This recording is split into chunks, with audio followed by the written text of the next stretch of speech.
cold. I'm only here to even a score. Whoa. My mind is set, my grind is set, my heart on ice cold.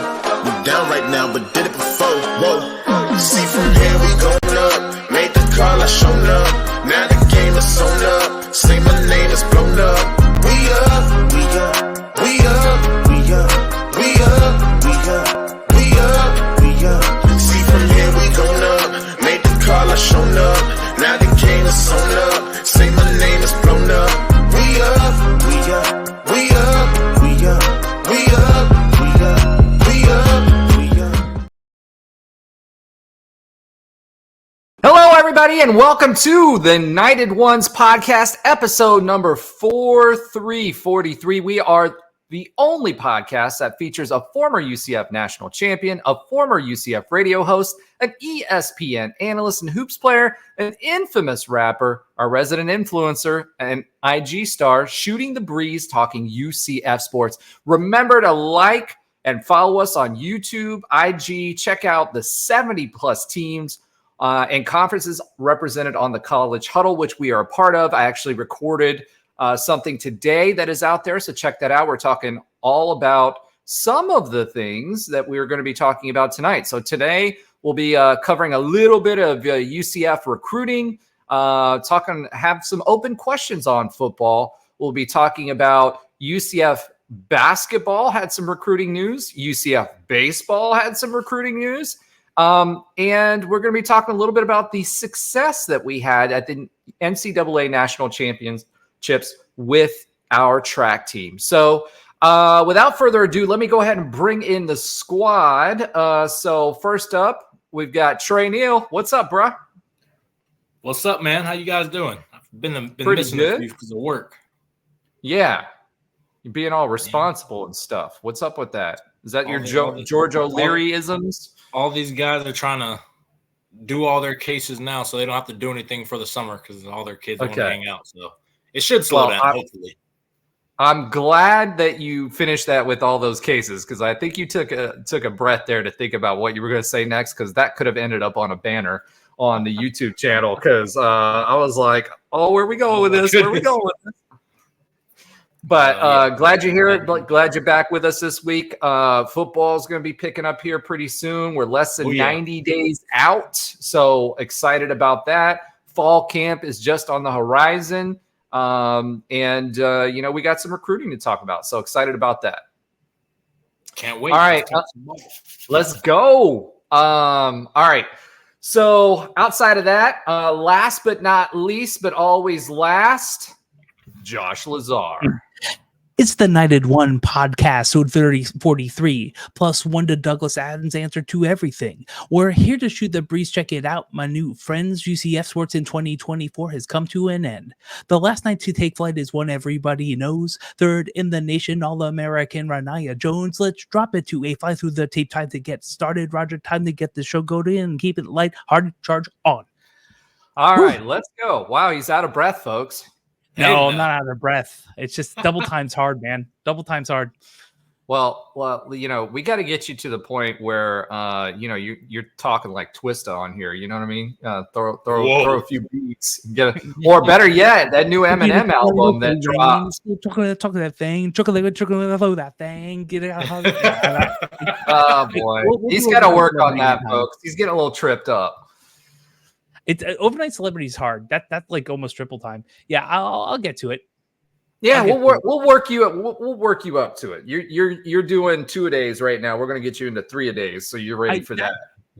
Overnight Celebrity was one of my songs that I used to sing in karaoke, and when I would, this is a while ago. It was about a decade or so ago, and when I nail that, it was good. It was really good. But you're right. I sing in my car. I used to sing a lot more than this.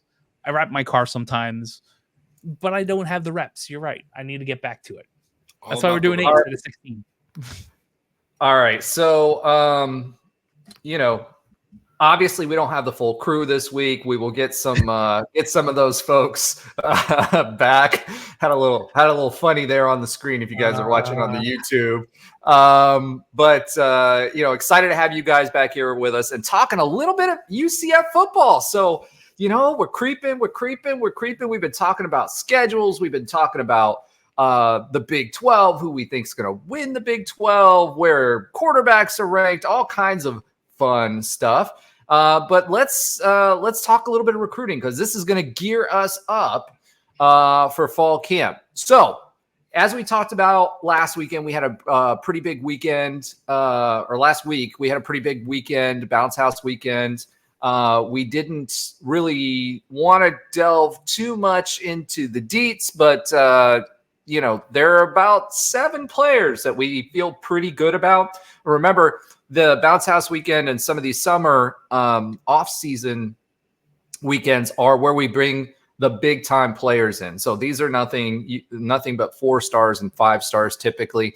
And some of the names that were here for bounce house weekend, their offer lists are extremely impressive. So I want to talk about a few of those. The first one we're going to talk about is Christian Hudson from Mainland. That's in the Daytona Beach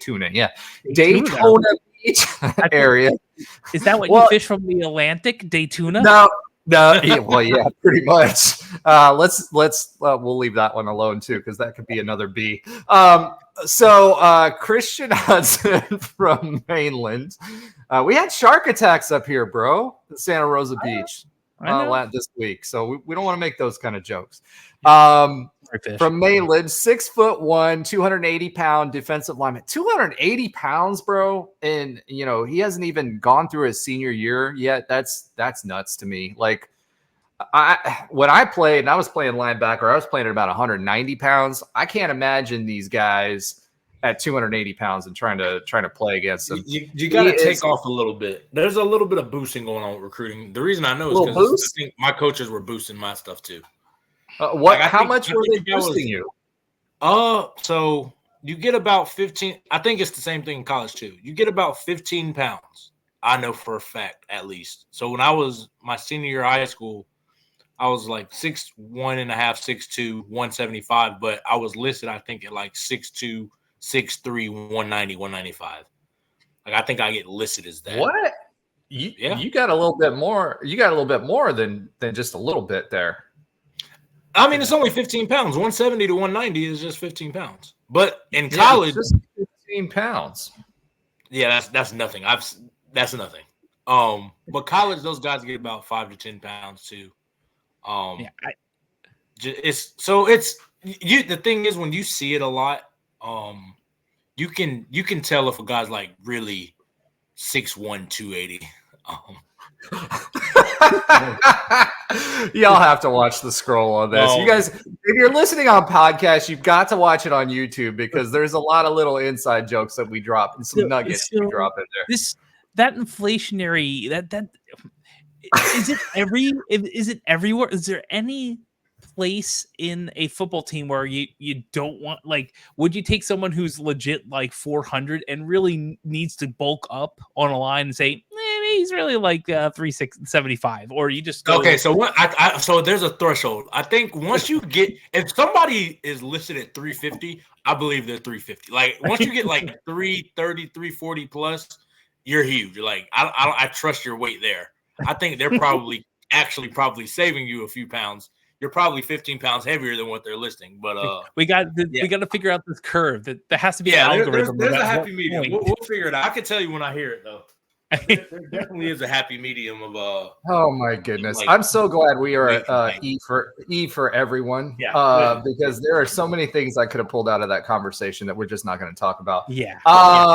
So basically, Trey said essentially that once you get to a certain height and weight, then you can pretty much believe what it is. So remember, your high school coaches are trying to get your players picked up by college coaches. Get eyes on them.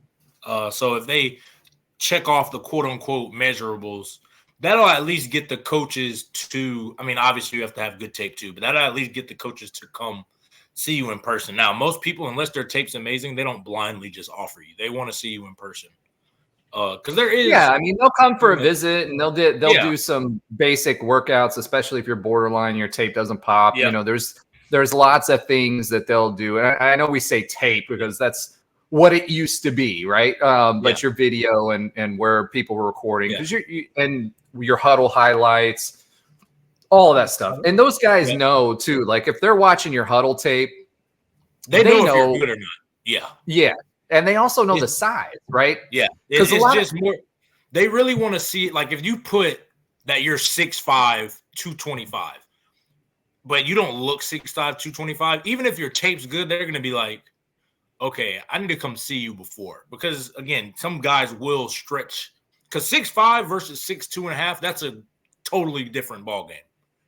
6'3" to 6'2", that's the same kind of, like, you can tell that's not that big of a difference. But if you say, I'm 6'5", and then you show up and I'm 6'2", 6'2.5", that's a big difference. That's a big deal. And as crazy as it sounds, there are like a height weight kind of threshold that you want to check off just because of the physicality of the game.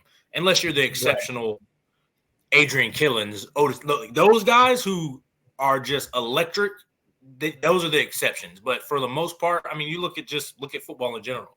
Most of the guys that are playing at high levels,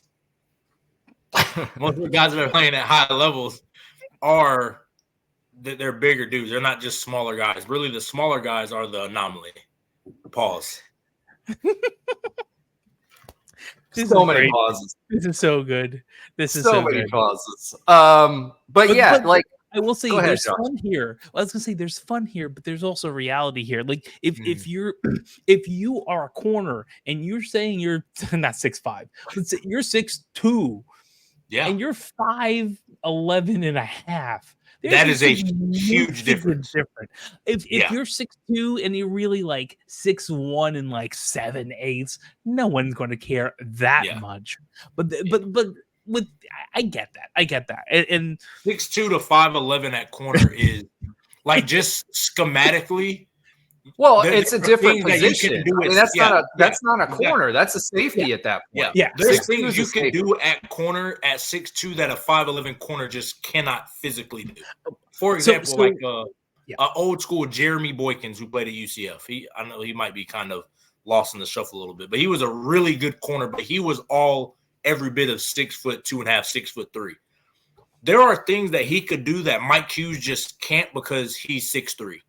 But there's things that Mike Hughes can do that Jeremy can't because Jeremy's 6'3". So, like, depending on what you kind of want, depends on the kind of guys you Well, and it depends on your defensive scheme too, right? Exactly. So and that's where we get into the schematic. Same thing. Like some defenses. I know with Coach Shin's, we wanted more as far as D linemen.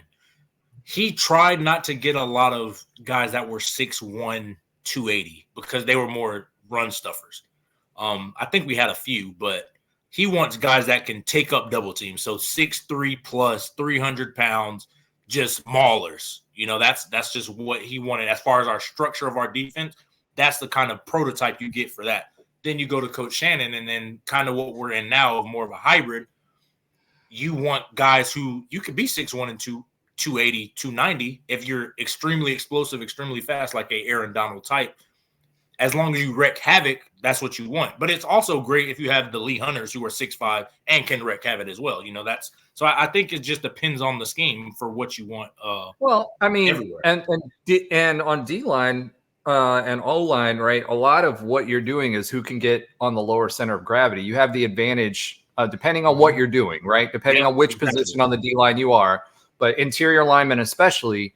You're wanting to get leverage on that other person and who can, lower their center of gravity to the point where they're getting the leverage that they need to be able to either, get into someone and push them into the lane, right?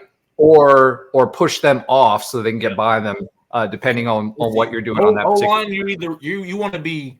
You want to have leverage of, like you're saying, two ways: either leverage to displace somebody and move them from a spot, or leverage to get in their way so that they can't get to a spot. I think that's two different types of, and it's different skill set.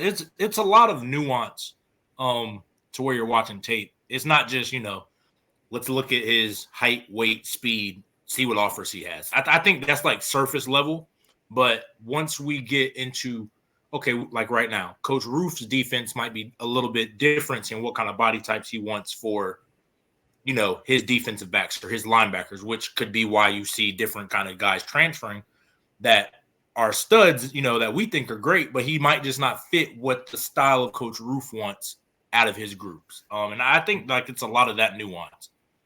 So two things here. One, Hughes is like 5'10-ish. And I think you said, Trey, that he was 6'3". Yeah. So Hughes, that 3 to 4. Mike Hughes to Jeremy Boykins. Yeah. Who's like 6'2". It's a big deal. A. And so you're saying B, Christian Hudson is probably about 255 and not 280. Yeah. I probably think he's probably realistically like 255, 260. He probably might be 6'1", maybe 6 foot. That's not a problem. But I don't think he still 260 in high school is a big kid. If we're recruiting him, I've got to imagine the measurables have to be there. That we're not taking. There's role though. But we're not taking 6'1" interior defensive lineman. 6 foot interior defensive lineman. 235. Yeah. So I think that's where because I haven't seen his tape. I think there has to I need to watch his tape to know what kind of D line he plays like. Like, does he play stronger than his measurables? Then I could see why, because might be some I hate trying saying Aaron Donald, but he's the reason why guys would go for the smaller molded D lineman. He was only, I think, 6'1", 240, 250 coming out of high school, and he plays around 280. But he's a smaller D lineman. But when you're extremely explosive, when you're extremely technical, you can win a lot.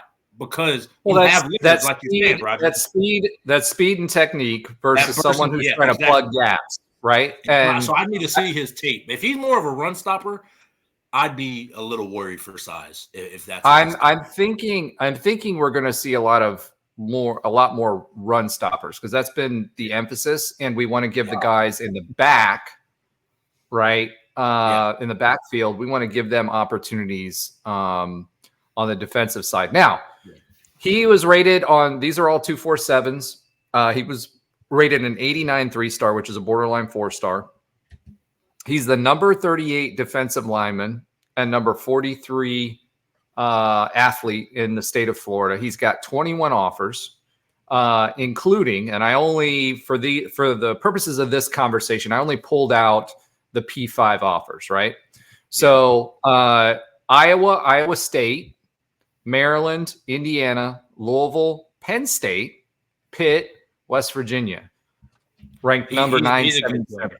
He's a good player. You see guys like Iowa, like you're saying, Iowa, Penn State, where they recruit and churn out high level defensive linemen each and every year. I'm talking more like NFL guys, because that's what you want in college. You want to get as many NFL guys on your team as possible, because that raises your odds of being a very good team. So I think, just seeing Iowa, like you said, Iowa, Penn State, those are guys who are consistently churning out NFL defensive linemen. So something on his tape shows flashes of that. They think, okay, we can make you an NFL guy. So I think a lot of that, I think he probably is a very good player. I think there's something on tape that's wow, and I haven't even watched it. I'm just going off of what I think from some of these offers that he has. And I think that's where I would use offers to kind of gauge how good a player is. If you haven't seen the tape, look at the offers he has. If he has some of these big time ones, it's good. Trey, just wait. There's more. Nicholas Clayton, 6'4.5", 205 edge rusher from Buckholz in Gainesville. So Gators' backyard. 26 offers. FSU, Illinois, Nebraska, Wisconsin, Duke, Georgia Tech, Houston, Kansas, Purdue, Michigan State, USC, Vandy. Yeah, so he has some really good offers too. And that's the thing. I think there's 205 is light for an edge guy. So he's probably crazy explosive. He's going to put some weight on, right? Because our guys, our edge rushers have been 6'2", 6'1", 235. Yeah, he'll probably play around 240, 250. Yeah, he'll probably play around 240, 250.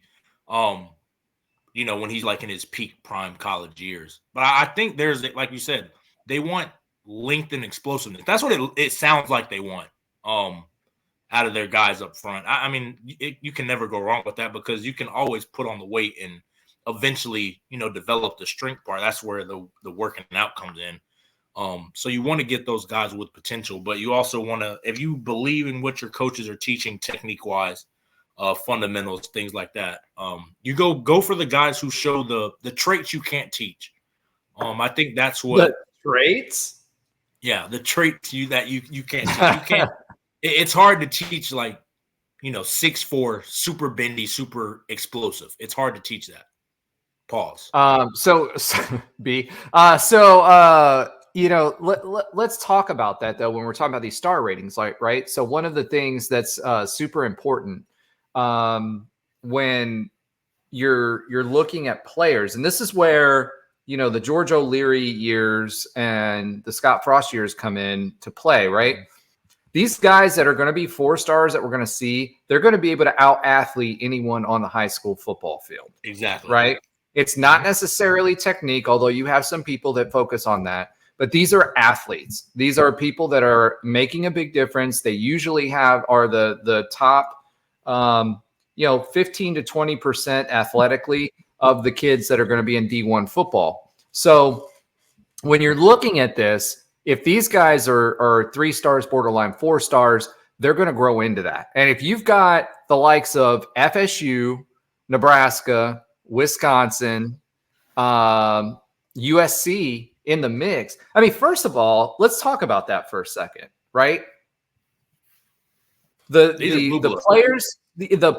players that we're going after, all right, we're not, and I hate to say this way, but we're not. Yeah, we're big fishing. Yeah, big. We're big pimping and big fishing. Big pimping on the cars that we had. Yeah, but and we're spending cheese too. Yeah. But Iowa. I'm just going to put some big names of these recruits: Iowa, Penn State, Nebraska, Wisconsin, Michigan State, USC, Bama, LSU, Georgia, FSU, Miami, Tennessee, Texas A&M, Mizzou, Arkansas, Florida, Miami, Notre Dame, Ohio State, Oregon, South Carolina, and Washington. Now, the reason I mentioned all of those names, okay, is these are the people that for all of these recruits that we're going to talk about tonight, we are recruiting against. This is not UCF of old, folks. Whether we get all of these guys now or not, right, whether we get them in the transfer portal, that's our competition. It's not Iowa State anymore for X. Like, I love X. He's a good player, whatever, but it's not Iowa State anymore, right? It's and I was talking to our Big 12 huddle host. He's an OSU guy. OSU isn't competing with us. And we were looking at the Big 12's recruiting rankings. UCF has a very unique opportunity to run the Big 12 when it comes to getting the talent in that we need. Most of these guys, and when I was talking to him, what struck me was the only people that were really getting 4 stars and 5 stars consistently were Oklahoma and Texas. Everybody else was really using 3 stars. Kansas State, OSU. OSU doesn't have an NIL budget. We were talking, one of the things he wanted to bring up today was he was talking about, I saw this thing over the weekend about Texas and Lamborghinis and all this stuff. I was like, we've been doing that for 2 or 3 years. OSU has great facilities, but has no idea how to recruit. So I feel like when it comes to our position of where we are in the state, our position within the state, meaning versus Miami, FSU, UF, etc., I feel like the coach that we have and the fact not only did we and the NIL backing and program that we've built, this was built for recruiting success. So we can, if all of the rest of those schools are not going to catch up to us on that and are in the Midwest, let's be real, we have an advantage when it comes to this kind of stuff. And I feel like in the next 2 to 3 years, it's going to really shine. We're already raising the bar. TCU has 3 4-stars. We have 2 4-stars. That's committed. You have way more that are supposedly silenced right now. You heard me talk about 7, right? I know I'm going on a rant here, but I want you to understand, looking at Arizona State right now is ranked number 1 in the Big 12 for recruiting, right? They have 2 4-stars and like 13 3-stars. We have 2 4-stars and 8 3-stars. Our average recruiting ranking is in between, is technically 3rd, should be 2nd, but Colorado's only got 3 commits. So they have 1 guy that's a 4-star and 2 3-stars. And so that guy's a really high ranking 4-star. So it's bringing that up. Yep. So this, I want people to understand, and I bring this up because who we are competing with now is not the Big 12. We are competing with the Big 10, and we're competing with the SEC for recruits right now. That's who we're that's who we're competing with. So all of these guys that you're hearing about tonight are guys that are interested in signing, and we're on another level. We may not be in the SEC or the Big 10, but you better believe that we're competing against them. Josh, I know you've wanted to say something here for a bit, so I'm just going to take a step back from the mic and let you work. You're going to relinquish your time. Cook. I cede my time to you, sir. You're yelling at the recruiting cloud. Now, you are correct. You are correct. It is. There is recruiting competition within the Big 12. That is a fact. It's just a little different than it once was. And what's interesting is that we have a couple things moving this momentum forward. So one, we're in the Big 12. If we're in the MAC still, this isn't happening.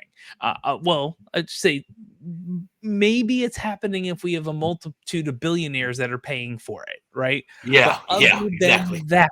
Speaking of which, we talked about that last week. Just saying. Yeah, we did. So, I mean, you know, not on the level, but another New York, Long Island. Like I heard that accent. That dude's from Long Island. I mean, I know. I've heard it. I've been around it my life. According to Josh Lazar, Long Island is New York. There are no other boroughs. We established that a few weeks ago, too. Long Island isn't a borough. Listen, small New York rant. There's 3 areas. There's upstate, there's the city, and the island. That's what New York is. And upstate is wonderful. The city is wonderful. The island is wonderful. They're all great places. They are very different.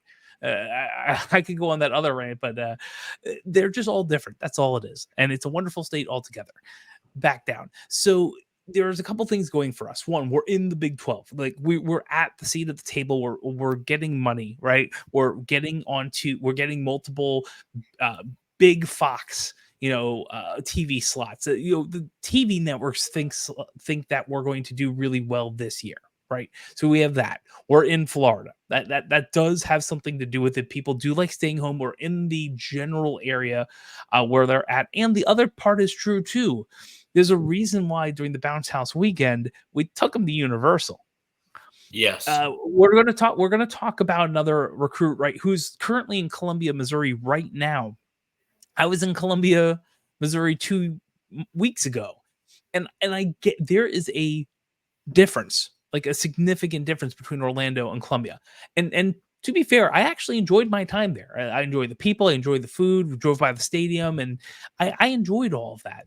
And I can understand why someone, depending on what they want to do with their life as someone who's about to go to college, football or whatever, that there's that part of it too. I can see that. I can see the SEC part. I can see that too. So I think that's a piece of the puzzle. I actually think the name, image, likeness, all this nil stuff is, I won't say significant, but is a bit of an advantage to us because I feel like we have this positive momentum. Part of it's Gus, part of it's us, part of it's Danny White and stepping back, right? Part of it's Blake Bortles. If you want to go back, part of it is the billionaires that are now supporting UCF. Correct. And so we have this great momentum, and I feel like being a top 25. Yeah, you were here last week, Trey.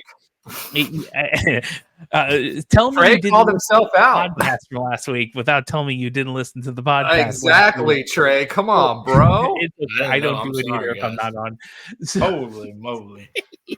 so I think nil is actually a competitive advantage for us, not as much as some others who've been doing this behind the scenes for quite some time. But now that it's more out in the open, we can actually compete openly with some of these things. So I feel like that when it comes to recruiting, I think we're competing against others in the Big 12, but I expect us to be in the top 5 in recruiting, maybe even the top 3 or number 1 in recruiting most years.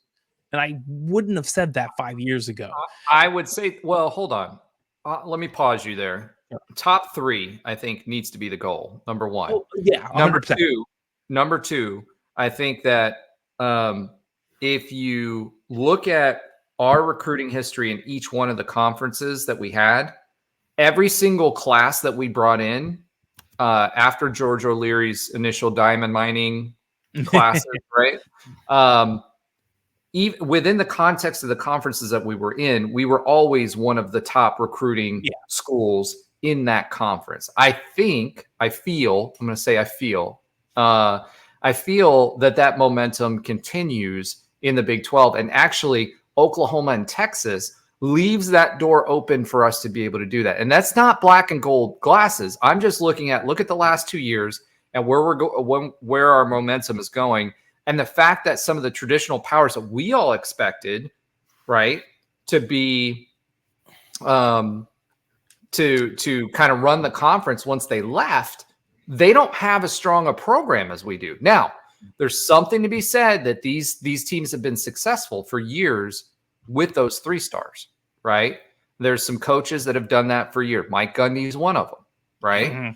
Mm-hmm. You talk about Kansas State, Chris Kleeman. You talk about, Lance Leopold, who is newer to Kansas, but has done this successfully over the years. Even Fickle was pulling in some guys towards the end. But that was the momentum built off of the rest of it. So I think for us, we've always lived at the top there, and I think we're finding ways and we're finding out. And I don't know who brought them in. I don't know if it's SJ Tui. I don't know if it's Terry Mohajer. I don't know if it's Gus. I don't know if it's a combination of the 3. But the one thing we've never had is the Tillman Fertitta of the world, the SMU money of the world, right? You do that, put us in the look at Miami, right? Man. Now, as long as we don't end up turning into Miami, which wins every offseason but loses every conference championship, right? As long as we don't do that, if we can combine those 2 things, this program, I'm telling you right now, is going to separate itself from the Big 12 very, very, very quickly. And I told you 2 years ago when we first started talking about this, the goal for UCF is not the Big 12. I love being in the Big 12. I love the schools that we're in. When I look at my schedule, I'm like, wow, that's such an awesome schedule, right? Absolutely. UCF's goal, because that contract's going to come up here in 3 years, is to make the next ladder up. And I think we're going to continually and consistently be successful because we've constantly striven for that and made it a priority. And we haven't had to sit on our laurels, and we've been able to do more with less. And I think that positions us best in the Big 12 going forward. Now, there's some other programs out there. Utah's one that's going to be consistently good. OSU typically they're around a 10-win team, right? Matt Campbell's got to move it or got to prove it year this year. Kansas has done good with Lance Leopold. If he stays there, they're going to be good consistently. Yep. So there's other programs that we're going to have to compete with, but we have all the advantages if we take advantage of them. All right, go ahead, Josh.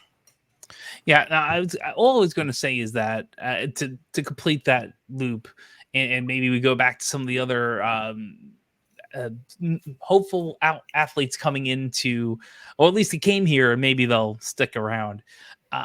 All I'll say is this: I think you are correct, and I think part of that is because of all of this momentum we've done. And this is from, Trey and the teams doing well from back in the day as athletes.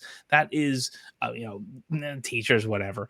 We help, but in all truthfulness, anyone listening to this is probably some type of supporter, fiscally or otherwise. It's the fans showing up in games. Like that 2017 season doesn't happen without us, without Danny White trusting in Scott Frost out through that 6 and 7, right? And getting more recruits in, and Frost recruiting his tail off, and some of O'Leary's stuff that was transferring through, and some audacious things, some luck in actually the play of field, and the fans showing up. It's not everything, right? But it's a significant part of it. That when people say that just you wait for the space game, Arizona, right? There's a reason for that. And it's not just the uniforms on the athletes on the field. It's the entire experience. And I feel like all of this put together as a nice package is what we need to continue to build to get to where you want to go, Roger, and what you're saying. All right. I agree with you in the sense that we've continuously been building, and this is a program that's made it a priority since John Hitt was convinced to make it a priority. Ages ago. Yes, it was Wagner and some others from basketball to football. There were some times where there was a famous basketball game where Dr. Hitt walked out of the basketball game from his suite like 20 some odd years ago, and you can tell what the priority is, right? I love Kirk Spiro, enjoyed Donnie Jones and all the other coaches that came through and currently are here, but basketball is not a significant priority at the university. It's becoming one. It's growing, especially now. And here's why: is because we've got some boosters that care. Yes. And speaking of our thank you, Long Island-based St. John's alumni, thank you. I appreciate it. Listen, I love. See, we talked about this last week, Trey. So I'll introduce you to the last week's podcast. I grew up in New York. St. John's in the '90s was a huge deal. I'm sure for him, Mark, it was a huge deal. And that's why Patino is there. And if you want to come and take the knowledge that helped you as an individual raise billions of dollars multiple times, multiple companies, let's go. Let's have fun and try to make some great basketball product right here. I think basketball, I just renewed my tickets today. I might just pick up 2 more to see if there's any possibility of doing that. It's going to be amazing this year. Elite 8. I told you. I keep saying it. Well, yeah. I hope you speak it into existence. All right, going back to Nicholas Clayton, 6'4" 4.5 inches. Just to remind everyone, since we kind of went on this diatribe, 205 edge from Buckholz, 26 offers, highlighting FSU, Illinois, Nebraska, Wisconsin, Duke, Georgia Tech, Houston, Kansas, Purdue, Michigan State, USC, Vandy. Now, drum roll, please. Lamar Brown. Yeah, I don't know if that picked up because I have a directional mic, but I heard it. Lamar Brown. Roger, I haven't heard of this guy. This is who I'm extremely excited about, and we all know that Trey doesn't know who this is. Okay. So 6'4", 275-pound defensive lineman. However, plays both ways, offensive line and defensive line, and is ranked on both. He's from the University Lab of Baton Rouge. Now, when I read this, I'm like, man, this dude is Dexter's Laboratory. I mean, what is University Lab High School? Like, did a bunch of scientists come together? Well, did a bunch of scientists come together and start like a high school prep program? I mean, who calls themselves the University Laboratory of Baton Rouge? Baton Rouge and laboratory laboratory just don't go together for me. I don't know. However, they have put all of the things and ingredients and scientific experiments together and come out with a 4-star, borderline 5-star, who is a 5-star composite. Okay. Number 9 national, plays both offensive and defensive line, is ranked that high on both sides of the ball. Okay. 16 offers right now. Bama, Georgia, LSU, Colorado, FSU, Miami, Ole Miss, Texas A&M, USC, Houston. But okay, this is a big time recruit. And the things that are coming out of this weekend and the conversations we're had and the social media that he has put out there, let me just tell you, yes, it's still early in the recruiting season, and those are some big names that are out there that we're recruiting against. So, may not get him this cycle. Maybe it's a transfer cycle, but we're in a good position with him even now, right now. We're talking about a legitimate 5-star recruit, legitimately interested in potentially going to UCF, and seems like he's leaning our way right now. So again, we're still early in the recruiting cycle. There's a long way to go, but we're talking about our first 5-star recruit. And Trey Neal, I don't know if you remember this, but we were talking with this for a very long time with our good buddy Andrew Fagley, and about getting our first 5-star recruit and when we would get them. It may be next year. So, or this. So here's what I'll say. I think the way we get those kind of guys, a lot of it, because I think I'm sure when he came here, he was probably like, I would have never thought UCF was like this. I feel like that's every recruit when they get here. Still, like you hear about it, but then it's so different when you get on campus. You see everything. You see how many people there are. Then it's like, let's go to Universal. That's not something you hear like on a recruiting visit. Like, we're going to go to Universal tonight. Like, people don't understand that kind of thing. That's a draw for a 17, 18, like those kids. I think I'm going to put myself in their shoes. I think if we can parlay on-field success, I think that's always the swinging point, in my opinion. When you're going up against the Bamas, the LSUs, all the teams you listed for top 5, 10 guys, they want to be somewhere where they're on TV and you can put me on TV so where I can ball out and see. And I'm just saying that even from 10 years ago when I was going through the whole process. What sold me with UCF? Yes, the place was awesome when I got here. But when we ended up winning all these games in the Fiesta Bowl, it's like, all right, well, they can play with anybody. I'm going to go here. And I think that's key, because if we go out there and go 6-7 or 6-6, 7-6, why? I don't understand, unless you're getting a lot of money, which then, okay, that's different. I think. Well, and I was going to say that, right? There are those factors too. I think our NIL funds, our war chest has gone up a little bit even from last year. Yeah, but the thing is, I just looked him up. He's a top 10 guy in the country. He's going to get however much money he wants from anybody. Realistically, right? Like Bama is going to pay up. Georgia's going to pay up. All those big time schools are going to pay. So Bama. Okay, let me say this about that. Bama did not pay a lot of NIL. So I was reading about this. They didn't have to because they had Nick Saban. They had a football factory, right? The new Bama is going to be Georgia. So Georgia, because I know a couple of guys from high school. I don't know. I don't know. It depends on this coach. They're not paying. Well, Kirby Smart is.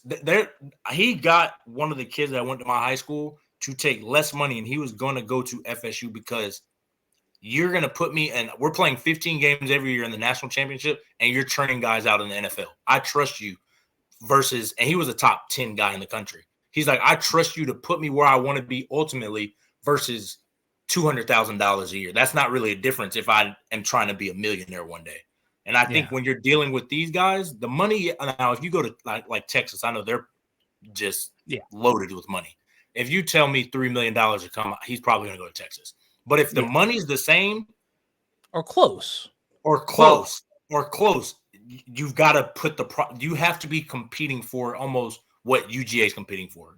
Texas. Well, I think the difference for us is going to be this kid is a Baton Rouge kid. And who else is in Baton Rouge is LSU, right? So this is either So there's going to be, the big difference for us with this kid is whether he wants to stay home or not. I think that's going to be the biggest piece of that. All those other places that you mentioned, the risk that you run, right? If you're a 5-star or high level 4-star, is they're getting a lot of 4 stars and high level 4 stars and 5 stars, right? Well, yeah. So are you, and their NIL offers are year to year. They go way down the next year, right? So that's why I said too, with the caveat, with the asterisk, as we like to say, that when it comes to players like this, we're not just recruiting them for this cycle, but we're also recruiting them for future cycles, right? We've only averaged about 18 to 21 recruits so far from the high school ranks, right? And that was by design, right? But I feel like, and you saw it this year, there's going to be more roster spots, okay, that are going to be filled by high school recruits, and that's going to transition a little bit. Yeah, and I hate to say it like UCF is a fallback in a sense because it's not. But a lot of these kids don't understand, like you said, they're recruiting 4-star, 5 stars every single season. If you do not flash year one, I'm talking about whether it's on not practice squad, but like on the scout team, you have to, at these big schools, you have to flash. There's no really development because they're like, if you don't flash year one, I'm going to go get the next 5-star in the 2027 class that will flash. So when they get all these kids, a lot of these kids get kind of phased out because of the talent.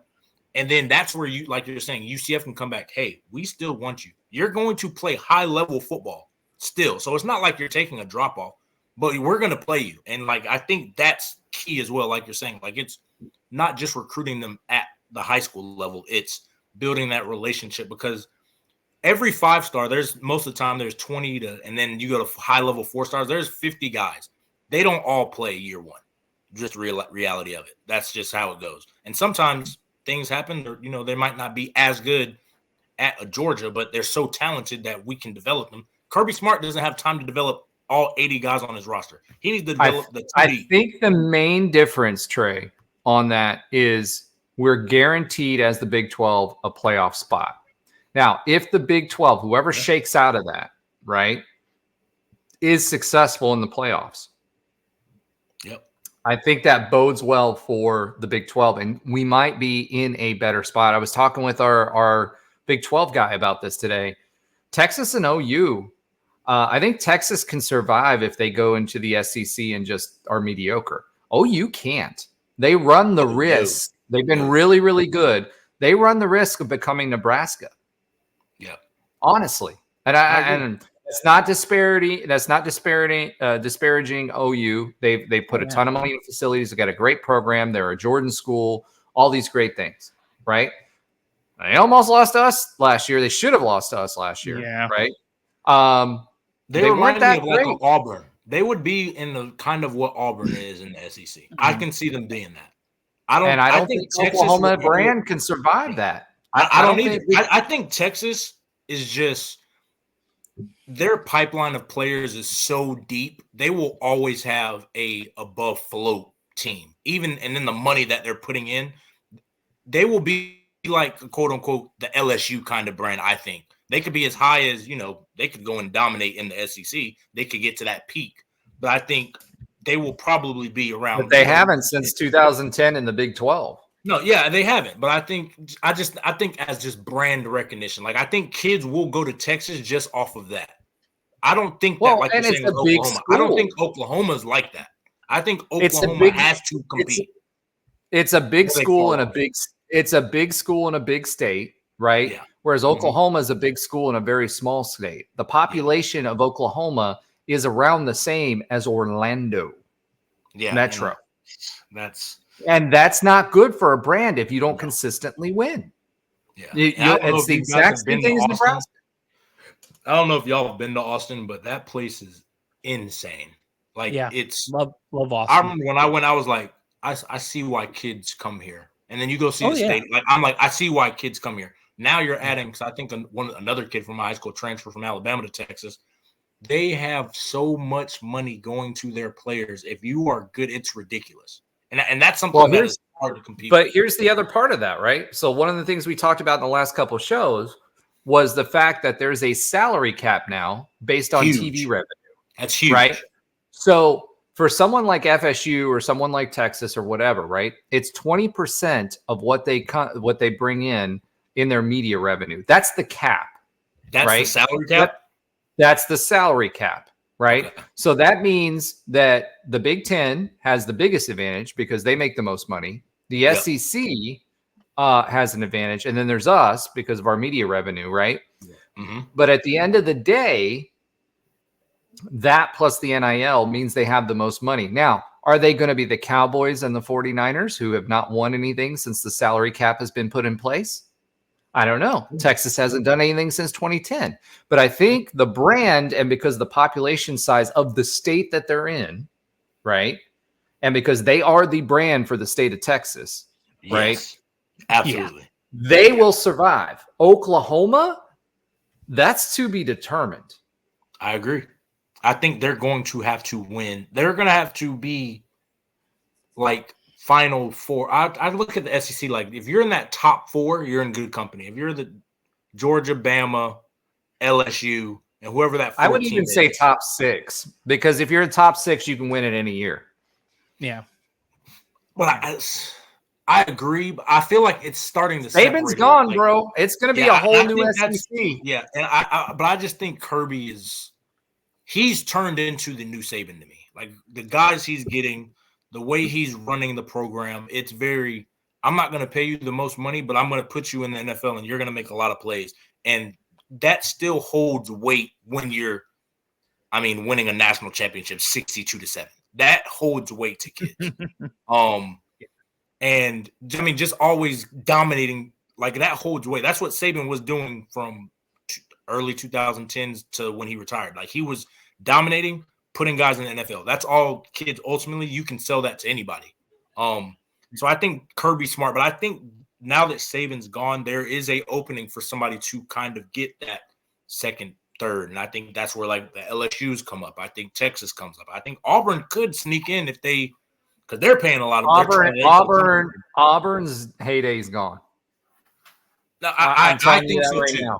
I think so too. I think Alabama was too good for too long, and because of that, they're no longer looked at as a peer for Alabama. I think they've officially hit the second tier of the SEC.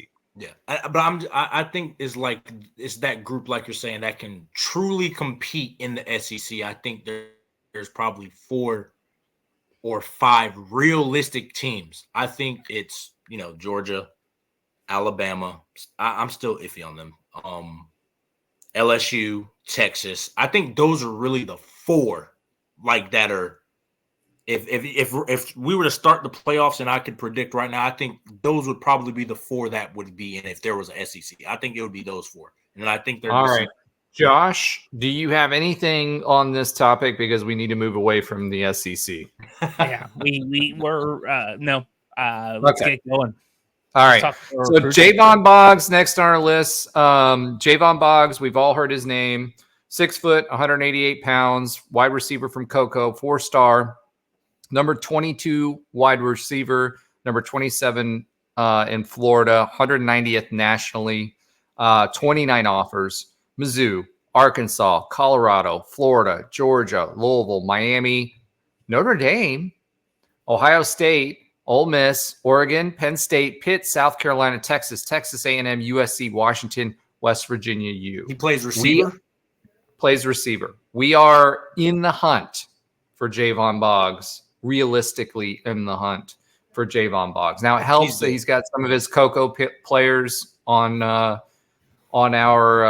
sidelines currently and committed.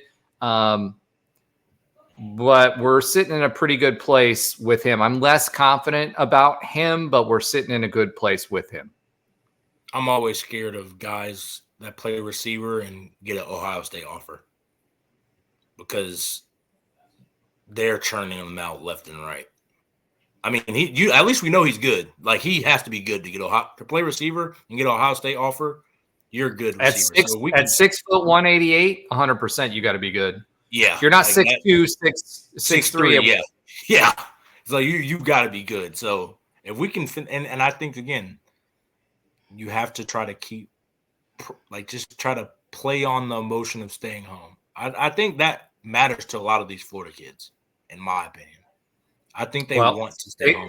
State of Orlando, as we talked about, right? Hometown heroes and all that. So, I think the big thing is, how well do our guys that are currently committed continue to recruit? Because that's an underrated part of the recruiting process. Yes, it is once they get on campus, number one, and their experience there and how they feel around the team. But number two, player the recruits that we have that bring in, who are they? And, we haven't been talking about him a lot, but there's another kid from Georgia that kind of started this off, and Tavion Swint, who stayed committed for, I think, a year and a half now, 4-star running back, who's been really, really big in recruiting for us as well. So that's a huge draw. And if we can get these guys to stay in Orlando, the John Walkers of the world, Braden Marshalls. Braden Marshalls, that bodes really, really well for the state of UCF football. Malik Washington, let's talk about him again. We've mentioned him a few times. I wasn't as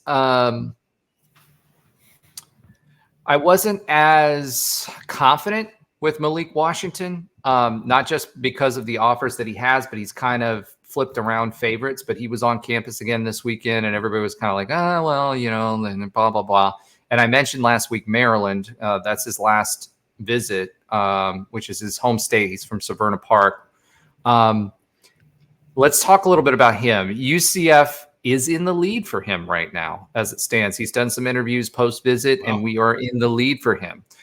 He's 180th player nationally, 14th QB in the country, third player in Maryland. He's 6'4", 200 pounds. That's a good size quarterback, very much like KJ Jefferson minus like 60 pounds. He has offers from Maryland, Penn State, Q's, who cares? Virginia Tech, Arkansas, BC, who cares? Colorado, Duke, Illinois, Oregon, Rutgers, who cares? Texas A&M, UCLA, Virginia, and West Virginia. So here's the thing about Malik Washington. If you go and watch his tape, which I have gone and watched his tape, very physical quarterback, someone who can hold up in the type of offense that we're trying to play, in the mold of what Gus Malzahn has been successful with, and someone who is durable, someone who can move and has got the size to be able to see over the line and be able to make some throws. He's a very good quarterback. And, when I heard, and when we talked about him last, we talked about Maryland being the last stop. I was like, usually whoever gets the final OV is the one who gets the kid. However, there's been some national writers coming out saying we are the leader for Malik Washington right now, which bodes really, really, really well for us. Anything you guys want to say about that? If, like you said, he's from Maryland. I trust what a lot of these beat writers are saying because, again, I was a kid at that time. Luckily, my coach kind of still a kid, Trey. Yeah, I'm talking like getting recruited out of high school kid. Josh is the grandpa on the show this week. I know. It's how does that happen? A lot of these kids, they talk too much. They will tell too much information to these guys, and so I trust what a lot of these guys. If they're telling these recruiting beat writers have been in their grills since they were freshmen, so they've developed relationships over. Absolutely, and they say and kids say things even if they don't mean to, because I think just going through the process, you never want to play your hand early. You never want to be like, I just want to, zoom in and I'm strong here, because you kind of shy away other guys, because ultimately they have to recruit, and if they need a quarterback for this class and you don't seem like you're coming, they're going to go move on to the next quarterback. So if they're saying that he's leaning UCF, he probably is leaning UCF. I worry about Maryland just because he's from there, and it's the same hometown thing with us. I think the hometown team always has a chance if you recruit hard enough for these high-level guys. So it's interesting. I haven't watched his tape, but if you're saying he's a physical kid and can make the throws and shoot, Bring him on. He's 6'4", 200 pounds going into his senior season. Yeah, he's that's a big good size QB. Yeah, for sure. All right. So Alan did prepare our notes this week. He did ask a question. He said, "Are we surprised more haven't committed yet?" I'll hold my thoughts, gentlemen. What do you guys think? I'm not surprised. How do you get that envelope while you're on your visit if you're committed somewhere? No, I'm not surprised at all. I think it's going to keep happening where it's either silent or you haven't verbal to the coach, but you're probably going to go there. I feel like when you're talking about the significant amount of people who might have committed on Bounce House weekend but haven't said anything, let the kids have their fun, let them do what they're going to do. And to be honest, that's kind of, I know O'Leary was a little different. Like, you're not going in any other visits after you commit. You commit is commitment. I agree with that. I also agree that they're 17-year-olds, right? Yeah. And 16-year-olds. So they might not have these type of experiences in quite some time where they are not playing. Like, there's a difference between going to Austin on a recruiting visit and going to Austin to play a football game. Those are separate things. So if they go other places and they want to go there and they change their mind, that's just going to be how it is. You just have to trust your recruiting methods, trust the people that are on your team as coaches that have great relationships with their families and the student athletes. And do we still call them that anymore? But still, right. But regardless, you got to trust the process. That's my opinion on it. I'm not shocked at all. Yeah, Trey, I'm not really either.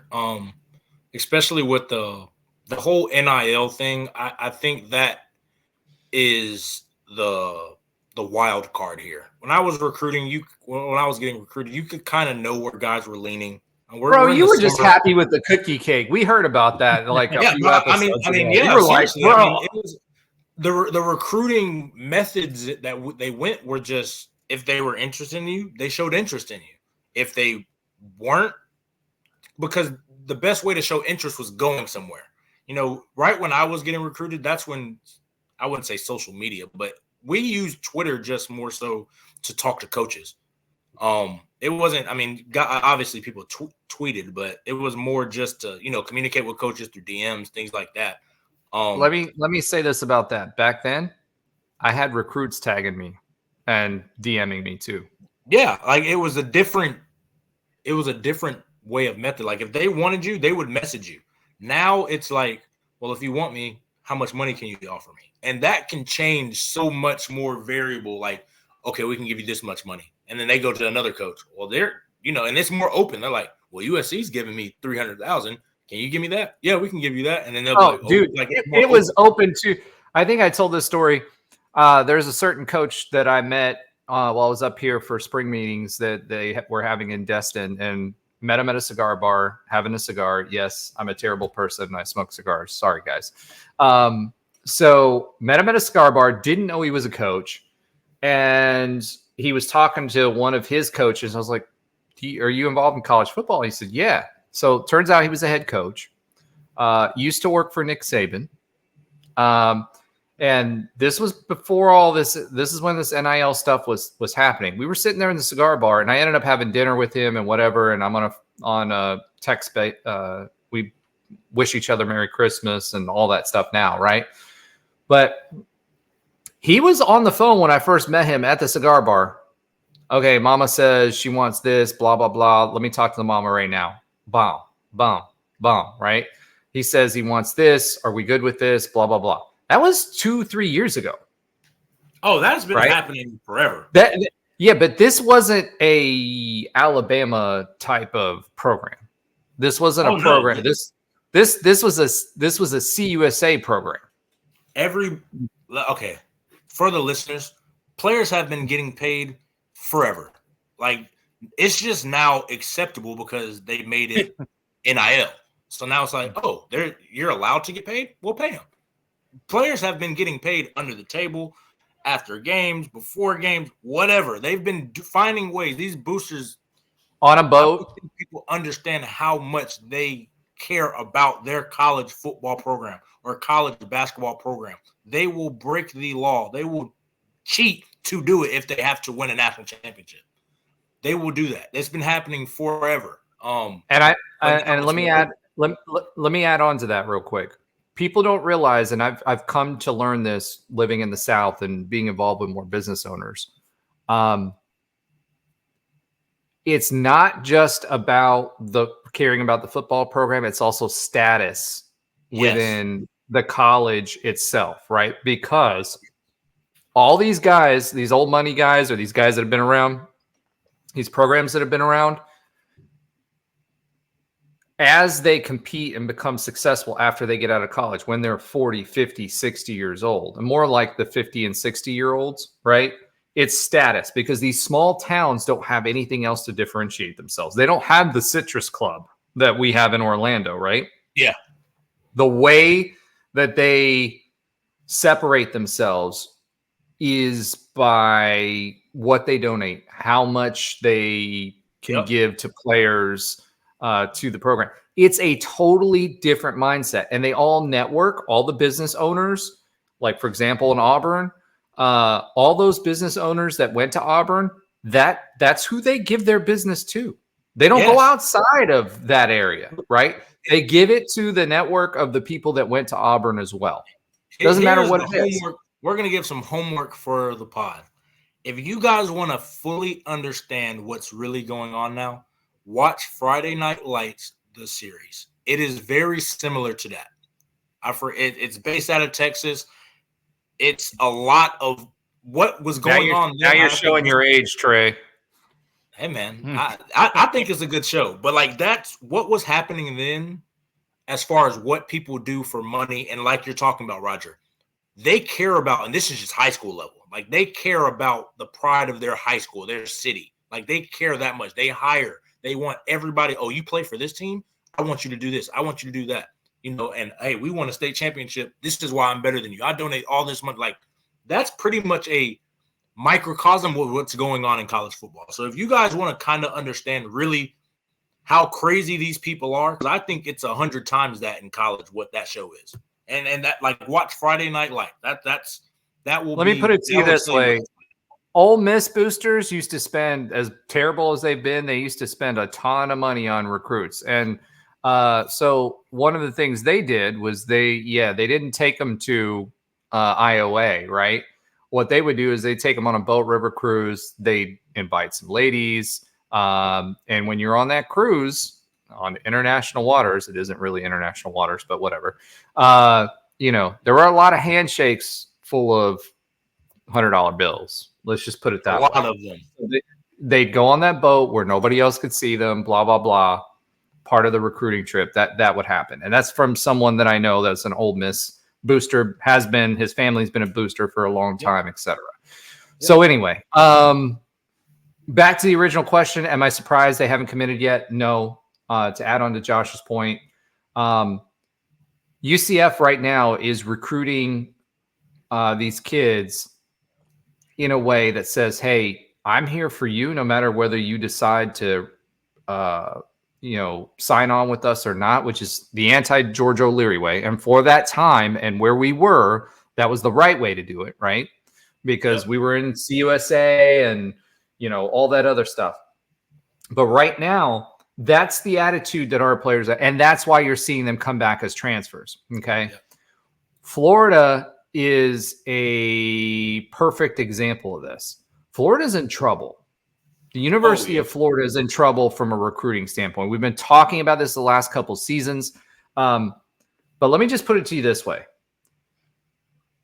We are in a comfortable enough position where we tell them, hey, we want your silent commitment. We're going to keep it quiet. Y'all go take your recruiting trips.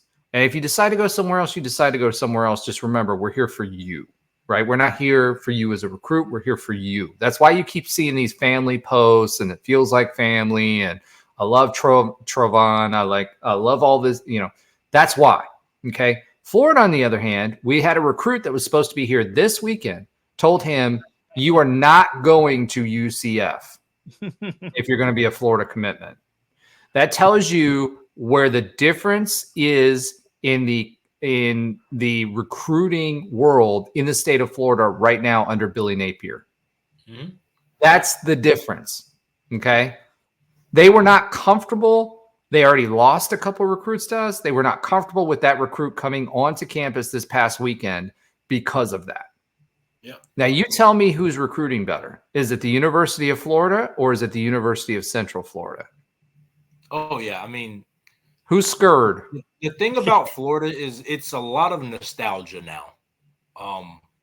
A lot of people kind of recruit off of that Tim Tebow. Those years is where the swamp was the swamp. You know, I don't think it's anything like the that. The problem is Billy Napier. Do you remember what we talked about when we hired Billy Napier?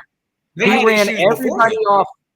He ran everybody off in Louisiana when he was there. The high school coaches hated him, right? Oh, yeah.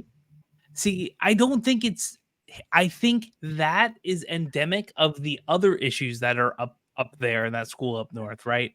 I think it's endemic of the decisions they make to put those people in place, the NIL and the other collectives that are now out in the open that are kind of battling each other. I think that is a symptom of a larger issue. And listen, you know, Gasparilla Bowl, I was there. It was a fun night.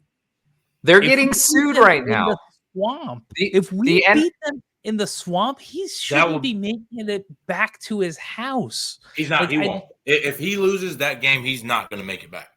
I feel like we have no reason losing that game. And I'll tell you this: I'm going to be at that game with UF boosters, and I'm talking about like sweet boosters, right?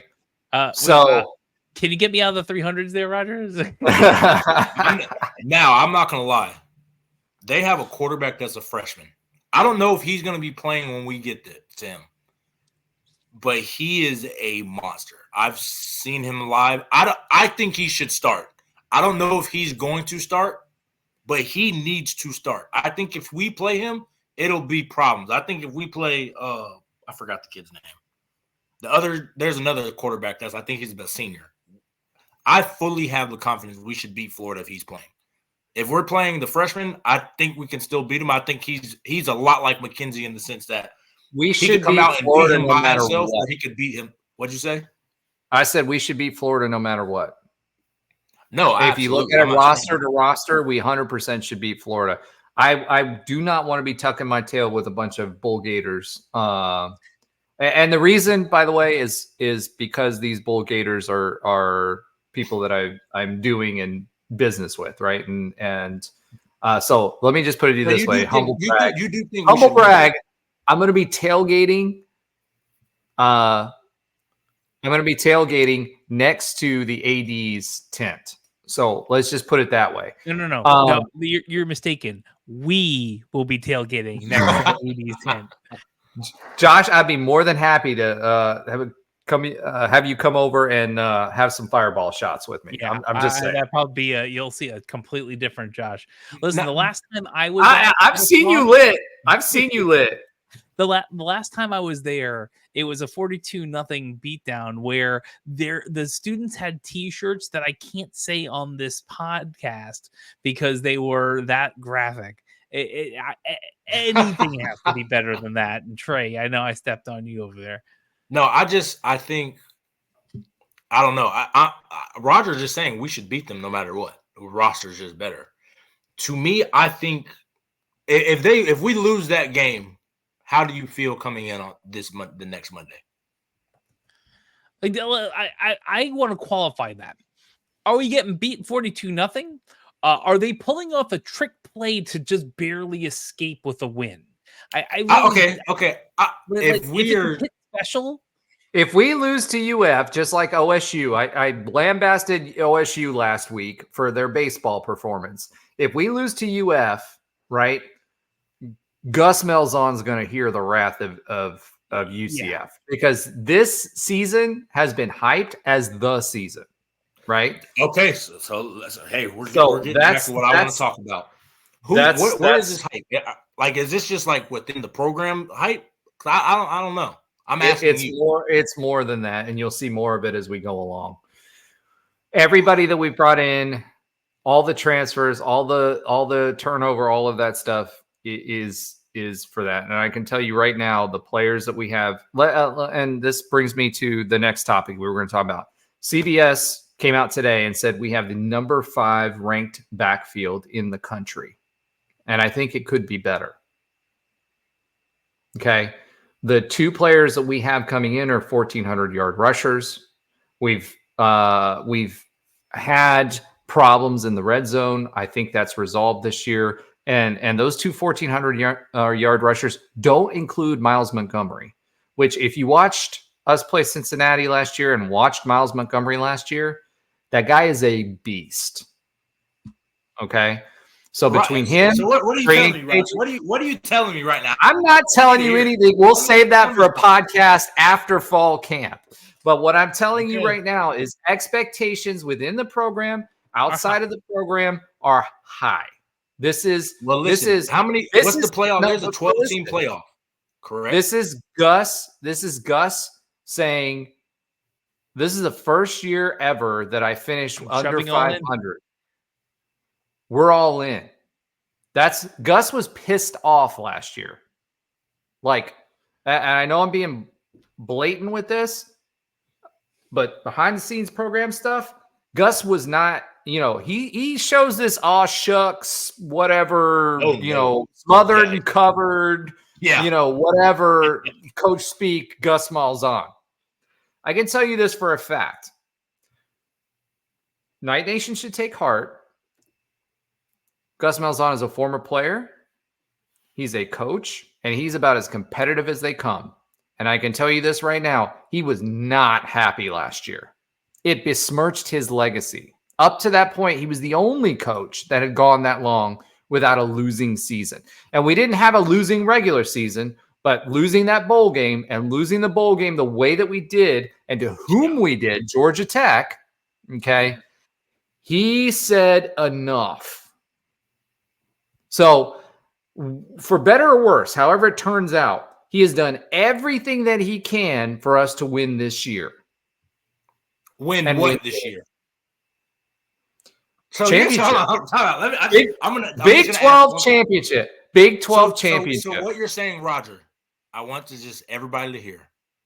The expectation is to be in the college football playoff in 2020, like this season. That is 100%. That's everybody within the program's expectations. Okay. I mean, I just want to know because I've been picking and prodding and trying to send out feelers every time I'm on and just see where we're thinking about it. So, okay, I think so too. I'm not going to lie. I think Trey, what I would suggest, what I want you to do, I'm not even going to suggest it. What I want you to do is, I know that you're still in contact with people within the program yourself, right? Yep. And I know that you go on sidelines during the games. Yep. Put your ear out.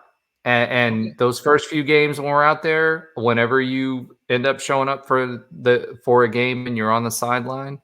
The first game I'm going to be at is Colorado. I think that's what I want to know. Okay, so you got those field passes. When am I coming up on the field? I'm just saying. Like, I could get a media pass, but I don't want to get a media pass. Listen, they've been big timing us, man. That's a whole another conversation for another day. All right. Well, we'll have that offline. But anyway, the point is that I'm trying to make is I want you to take the same litmus test that we talked about last year, which was, okay, it's one thing if Gus wants that, what are the players doing? Okay. That's what I want to know. All right. So,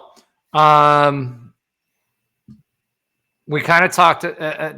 Alan asked, if we aren't ranked next year, is the season a disappointment? Yes. I mean, we just talked about expectations, right? 100%. Yep. I would expect if we win at Florida, we may be ranked after that week. Okay.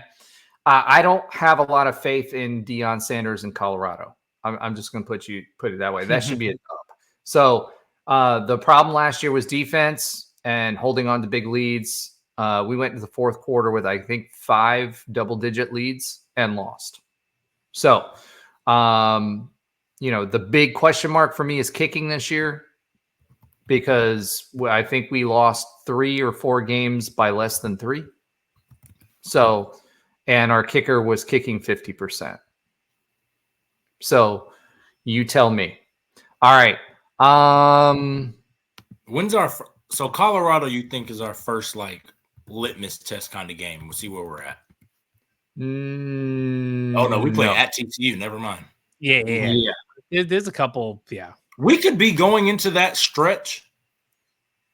We could be 3-0 going into Colorado. I think Colorado could be 4-0. If we beat Colorado and they're ranked, we will be ranked next week. I don't think Colorado will be 4-0. I don't believe in Deion Sanders. Let me see. They play North Dakota State, Nebraska, Colorado State, Baylor. Yeah, Baylor's down with Dave Aranda. I mean, if he loses to Colorado, he might not be there. Yeah, but hey, I think it's good for us. That's a prime time game, by the way. TCU is a prime time game, and so is that one. And that should tell you where Fox expects us to be. The national media expects us to be a contender this year for the Big 12 championship. We better be contending. Yeah, so you better get hype, Trey, and you better whip them boys into shape. Give them one of those Shaquem speeches on the sideline if you need to. I'm just saying. All right. You better get them into the living and getting a blow up mattress in the I can't make them do that. You gotta have that or you can't. All right. So let's go ahead and pivot. And I just realized I didn't put the UCF football banner up the whole time. This is why we need Nobra on the podcast to keep us straight. Let's talk a little Hoopin N Hollerin. So on the recruiting vein, we've been talking about basketball a little bit. We've been talking about hoops a little bit. Hey, we've been teasing this for a while. Number 1 ranked center from the 2025 class, Mustafa Tiem, has reclassified for 2024 as expected, officially signed his NLI. He is ours. So number 1 ranked center in the country signed with UCF, will be on UCF's roster next season. He is 7'1", 200 pounds. Now, we brought in a lot of scoring. We talked about the bigs. It'll be interesting to see how Johnny Dawkins puts it all together. But this is a big deal. This is a huge deal. We've done really well with bigs. I don't expect Mustafa to play right away. I expect him to play maybe mid-season or whatever. Coming in high school is 7'1". It's if you're 7'1" in high school, you're dominating pretty much everybody, right? I forget the kids. Who was the kid that just got drafted that we had a lot? Was he a lottery pick? He was a lottery pick. That was 2 years ago. Yeah, who was that? What was his name? His brother's on the. Yeah, his brother plays. Taylor Hendricks. Taylor Hendricks. Yes. Yeah. He's playing for Minnesota. Yeah. Did he? What was his freshman year like? What was his freshman? I think it was Utah. I mean, I know he was a beast, but it was good. But he could have used a couple. He could have used another year. But raw talent, he's doing really good. Just off of did he play a lot his freshman from the beginning, or was it he did. Utah Jazz. He played a lot from the beginning. He played in UCF. He played pretty much straight from the jump. Yeah, but I'm not gonna lie. I don't think this kid might play from the jump. And I kind of feel like that might be the same too. It depends on how much we have of the easier schedule in the beginning, which should be easier because the Big 12 is the beast. Did you see that tournament we just signed up for? I didn't, which makes me feel like it's not going to be Charlotte that we're going to be playing against. No offense, Charlotte. Sorry, Charlotte. 49ers, right? I think I got that right. Niners. Yeah, no. Okay, now I got to check that out. No, I did not. Yeah, I need to bring it up and which one it is, but I looked at it and it is, I guess would this be considered 2024-25, right? Yeah. Mm-hmm. So I can't remember what the name of the tournament is, but I mean, it's the best of the best. It's an invitation. Okay Which one It's is it?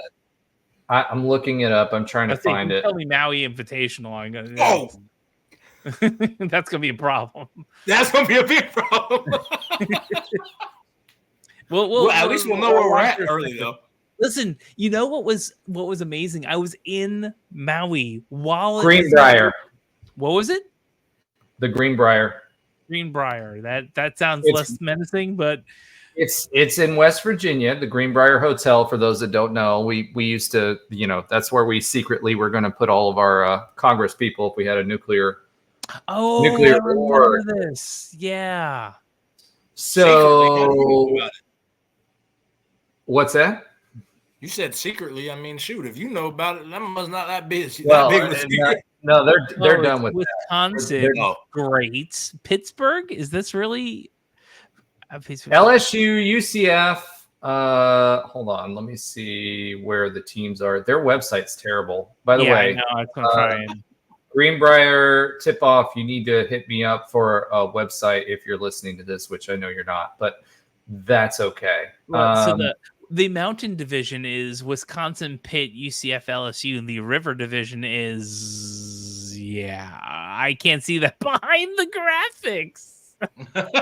I think it's Tennessee Tech, University of Texas, Rio Grande Valley, VMI, and some pirate dude. I don't know who that is.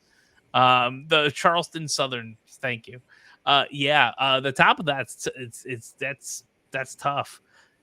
I don't even know if I'll be in. I don't know if I'll be even in the country for it. I'd love to go to this. I love West Virginia and going to the Gauley Rivers and whitewater rafting down there. It's a very vivid memory when I was at UCF going there. So we get to face like perennial teams. That's great. But that actually is early because that's November 22nd, 23rd, 24th. That is pretty early. So we need to be playing like Flagler College a few times before we get there. All right. So here are the teams. Hold on. Didn't I just LSU, Wisconsin. That's amazing. There's another one. I'm going to have to. No, I'm serious. There is. Huh? I already said this. He said the teams already. No, there's another one that we're participating in too because it was ridiculous. I mean, the teams that we're having, but either way, those teams are still they're no joke. Oh yeah. So it's like it can be good. Yeah, it's going to be an early test for us, which will be good because I'm going to be interested to see how fast this team gels and what Johnny uses. I honestly think that he's going to go Houston with this squad. He's got a lot of 3/4s that have good shooting percentages. So this is no joke. What's that? Because what Ben, at least just from what I remember like all the recruits and the guys that we were getting committed were like wings and forwards. It was like we don't have a center, and they're all averaging 16 points per game, right? Oh yeah,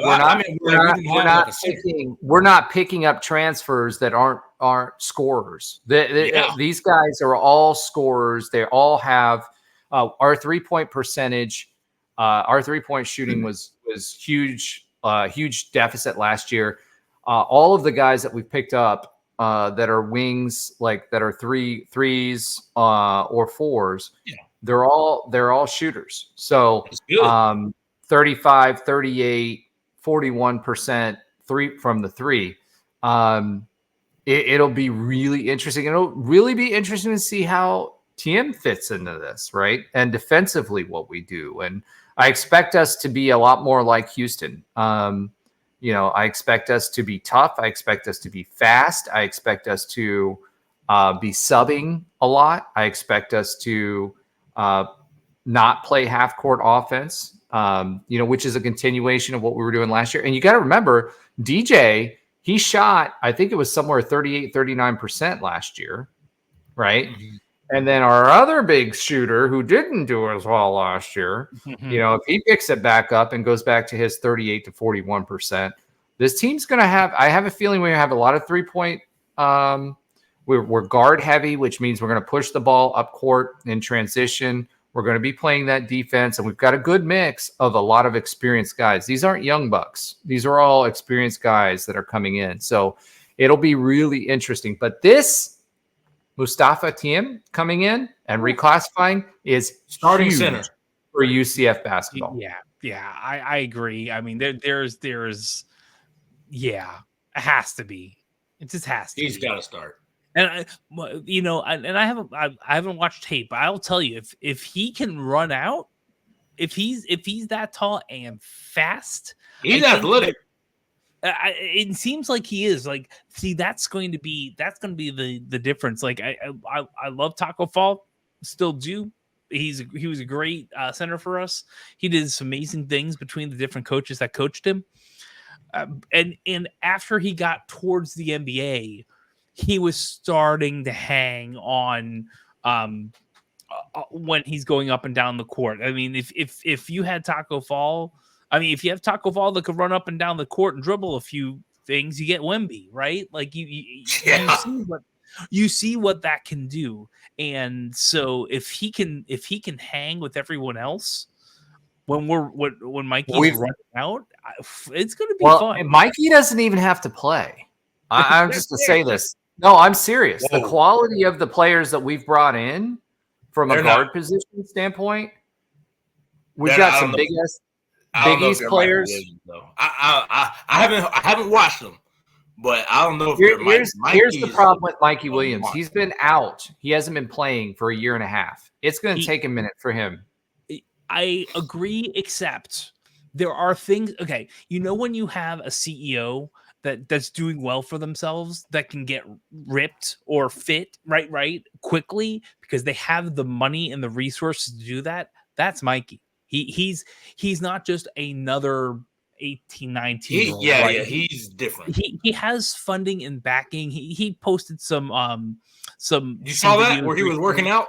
Yeah. That's what I'm saying. Like he has the resources beyond the traditional young person. I mean, young person who has well-to-do parents, more resources. I think he can.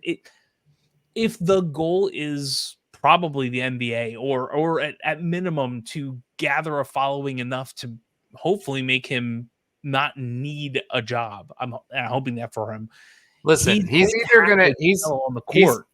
He's either going to be in the NBA or he's going to be destroying.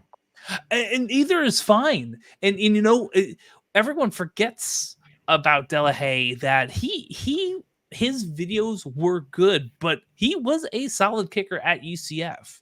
He absolutely was. And man, Delahaye is a good kicker. I'm sorry to interrupt. Delahaye was a good kicker. No, you're not. Mikey Williams is like he's a different type of talent. Like Delahaye wasn't oh my gosh, this is a NFL kicker. Like he was good. Mikey Williams, if everything works out with him, he could be a lottery. Like he could be a lottery pick. I don't know. And I don't know the other guys that have transferred in. I don't know if they're lottery picks. His boy that's just as good as he is that was playing. Huh?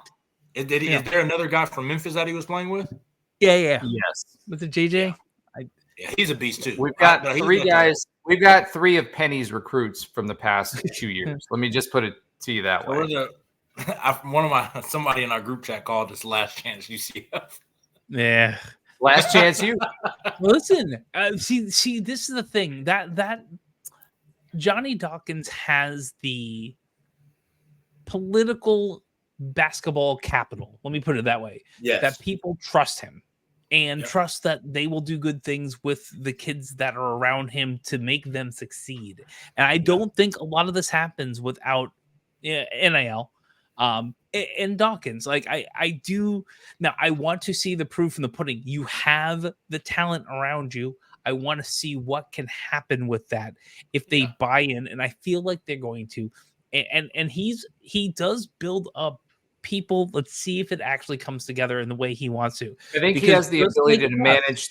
I think he has the ability to manage the personalities. What's interesting is last year and the year before, you saw UCF now as part of the Big 12 starting to be a basketball game that celebrities started going to. I think that's going to be on another level this year. So if you're in the arena, expect to see some folks courtside that that are going to be big deals. So this could be exactly what Johnny Dawkins needed, right? And this is partly the Big 12, but let's see if he can coach them. I mean, if anybody can, I feel like he can. Yeah, I feel like he can. I feel like Sampson can. I think Johnny Dawkins just does it in a different way. Do you think say I know I keep saying Elite Eight. Like if we went on an Elite Eight run, what do you think that does for the program? Like just trajectory wise. Big 12, Elite Eight. Think about it. The football part, but like I'm not as familiar with basketball. But like, so like, what would the elite run do for us? Look at Gonzaga. Yeah. Look at Houston. Houston was in the trash. SMU the same way until Sampson came in and started stripping. Right. So have you not watched Houston basketball games? Oh, I understand. So, Kirk, I understand. All right. So, like, until Sampson came in, Houston, they had Phi Slamma-Jamma, right? Olajuwon and all that stuff. But that program died. That basketball program died for probably 20, 25 years, right? Sampson comes in. Look how fast and look at what people think of Houston basketball now. And he's been doing it for what, 4 or 5 years? You imagine UCF basketball making an Elite Eight. And think about how much you remember when we played Zion, when Duke and we played Duke and Zion. Remember, that was probably 3 or 4 years worth of hype that came off of that. If we can make an Elite Eight the next year in recruiting, especially now that we have St. John's guy. Yeah. It's gonna be ridiculous. I can tell you this: that may be why you heard the Richard Pitino rumors in the offseason. 100% has to make sense. Because I mean, I'm saying that as a maybe with being more than a maybe. Yeah. Well, I will say. So, what an elite! I agree with everything Roger would say. Like, let's get to the second week. Like, that's. I don't think this is an Elite Eight team this year. Let's get in the tournament. A, B. Let's win a game again. B, and let's not get the refs basically pulling a fast one on us, where we should have been in the Sweet 16 the last time we played against. Now, I will say this about that: it will be interesting to see how the reffing is this year. We got a personality like Johnny or not Johnny Dawkins. We got a personality like Mikey Williams. Yeah. And we got someone like Mr. Yormark, who's going to want to promote this as much as possible, especially with the Big 12 talking about separating that basketball contract. You start putting people with 3 million YouTube viewers on there, and then some of the other players that are coming on here with him. I would not be surprised if we have more calls go our way this year. And hey, the basketball refs are being reviewed this year, where they weren't before. So I wouldn't be surprised and for those of you that aren't watching on YouTube, that's air quotes. I wouldn't be surprised if those Big 12 Yormark refs are a little bit more friendly to UCF this year. I'm just saying. It would be nice. We can take, there were some games last year. And usually it happens both ways. Like the Houston game, there was like 3 or 4 calls that were just really bad. I'll be honest, there was about 2 that were just looked way off on our side too. But it's life. That's life. It's basketball. And truthfully, I want humans still doing that. I don't want tech or AI or whatever. Just, video review, cool, but that's right. We can buy them. All right. With that being said, let's go ahead and pivot to UCF Baseball. All right, so UCF Baseball. We've been talking a little bit about recruiting, and obviously in that vein, we're going to talk a little bit about UCF Baseball. UCF, last week, I think we had 7 guys, and a lot of them were pitchers that we were talking about. We've got some familiar faces that are coming to UCF. We played Jacksonville University, so Rich Wallace got a real good look at some of the pitchers there. And we did pick up on transfer Dakota Stone and Isaac Williams as pitchers. They're both pitchers. And here's something interesting. St. Leo pitcher Russell Sandifer? I don't know. We'll figure it out once he gets on. But I'm going to call him Sandy Jr. Because we already have one Sandy. But St. Leo, guys, do you guys remember why St. Leo is important? Trey, do you know why St. Leo is important? Let me ask Trey. We're both older. Why is St. Leo important to UCF Sports? No. This is my fun fact of the week. How about that? Yeah. Fun fact, my father-in-law went there. So I don't know. Do you know why? St. Leo was the first opponent for UCF football. Yeah. Yep. So interesting that we do have some St. Leo roots, and we're bringing in a St. Leo pitcher. I'm back in my Georgia. I was just in Georgia a couple, last weekend. So I'm back in the Peach State there for a minute. But yeah, a St. Leo pitcher. By the way, we did win that game against St. Leo in the mud. There is video of it, which is crazy because many of the football schools do not have video of their first game. It was a rain-soaked field that looked like someone's backyard, and we did win that game. So for UCF football, we do have a connection with UCF baseball this year. One other thing I wanted to mention real quick is, the College World Series. I mean, we talked about UCF's performance in the Big 12 championship. By all accounts, again, I want to say that I feel like it was a successful season. All things considered, I do feel like Rich is gonna maybe upgrade some areas. We did see some folks. Andrew Estrella. I don't know if you noticed that, had a red hot start to the season. Did not get as much playing time. He did transfer out, or Estrella, if you want to say it the proper way. He unfortunately transferred out, but that leaves the door open for others. He had some playing time that went away.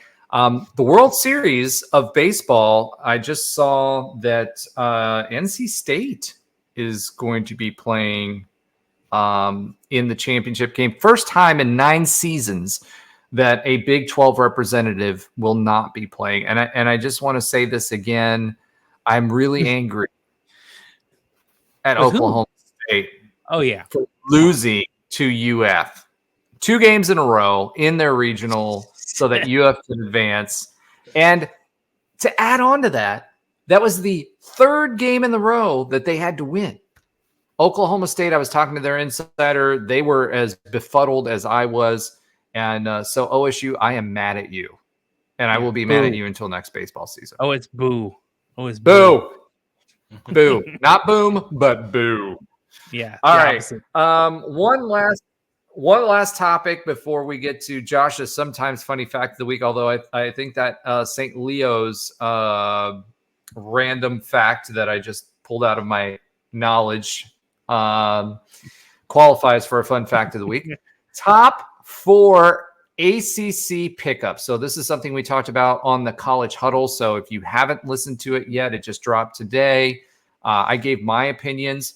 So if you guys had your choice, assuming that FSU is gone, Clemson's gone, UNC's gone, and Virginia's gone, who are your 4 pickups that you would like to see from the ACC? I'm going to start with Trey. Who are the 4 schools that you would pick up? I'd probably take Miami as a travel partner for UCF. You said no Florida State.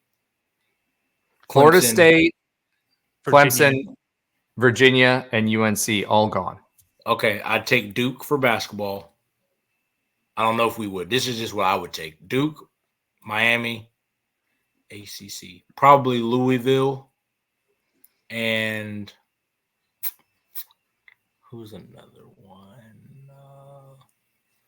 Louisville, Kentucky. Maybe a NC State, maybe a Virginia Tech. One of those. That's what I'm thinking right now.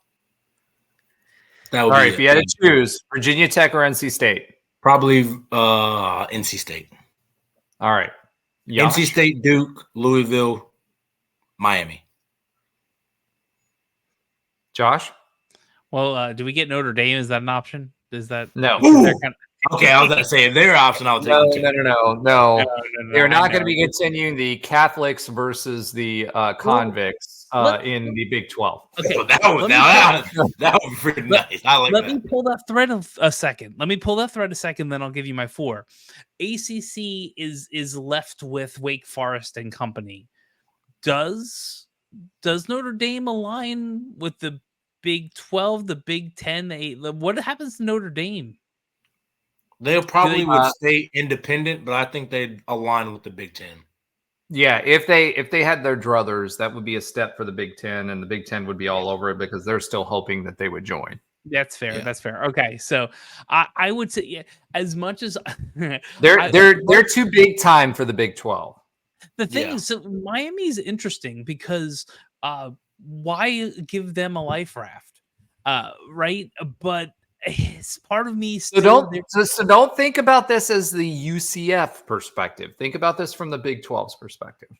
You kind of have to take University of Miami. Of Ohio. No.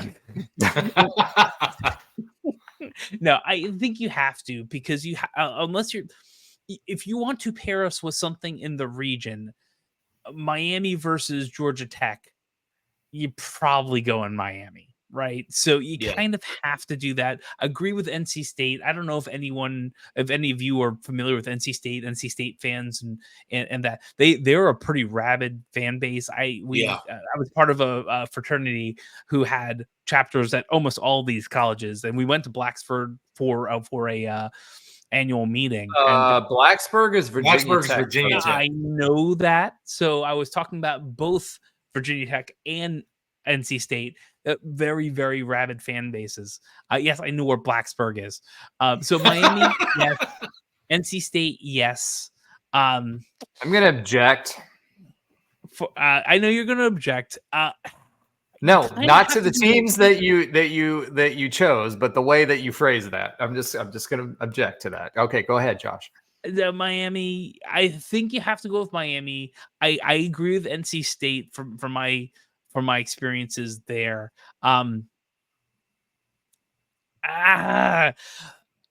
Louisville probably has to be some of that connection for the West Virginia. I think that's what it's for. Yeah, right. Well, if you want for West Virginia, EAP, right? You might have to take Pitt, but I don't know.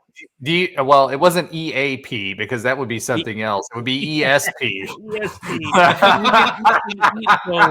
Oh gosh, Josh, what are you doing to us? No, it's fun. It's fun. That's a B. I'm just gonna go Miami, Louisville, Pitt, NC State. I actually, no, forget Pitt, Georgia Tech, done. ESP. Wow. Do you want to know what my 4 were? Not Wake Forest, Boston College. Sure. So Wake Forest, Tommy Castellano. No, just kidding. No, my 4 were Miami. I think that's a consensus pick for all of us. I think you have to take Miami. There's no choice there. Sad. Yes, they're living in the off season. And yes, they're living in their past, but they're still a brand, and that would be great to have them as rivals. And remember, the Cows wanted to replace us with Miami, so that would be just desserts for that as well. Moo-hoo. So I think Miami number 1. I think Virginia Tech number 2. I think NC State number 3, and I think Louisville number 4. You can't. It's interesting because when we were talking about it on the College Huddle earlier today, they see like the old school leftover 8 Big 12 view of things. Very high on Duke. Yeah. For the basketball aspect of primarily. That's why I took it. Football isn't bad. And you need people at the bottom. It's been better recently, but historically bad. Oh, no, I'm with you. And if you're talking, like, it's the reason why Stanford can make sense. Like, Stanford is darn near. No, I'm not saying for the Big 12. I'm just saying they are really, really good at 20 Olympic sports. At so many sports. So I get that. I get the Duke point, and honestly, I don't think that's a bad pick either. I mean, between they're just, there's not a lot of. Well, I want to say that's a good question. I wonder how many. I never thought of this. How many private versus public schools there currently are in the Big 12? That was also kind of something in my mind. TCU private? I think TCU, Baylor's private. TCU's private, Baylor's private, BYU's private.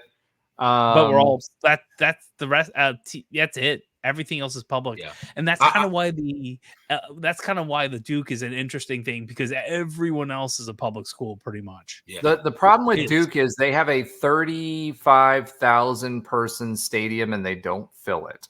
Mm-hmm. So we talk about Miami's attendance woes. No, but let's think about it from the Big 12's perspective. We've got a contract coming up in 5 years. Do you and this is a point that I brought up when we talked about on the College Huddle. So make sure you watch this episode, right? Although I was tired, my AC, just personal note, my AC was broken today. I got 4 hours of sleep.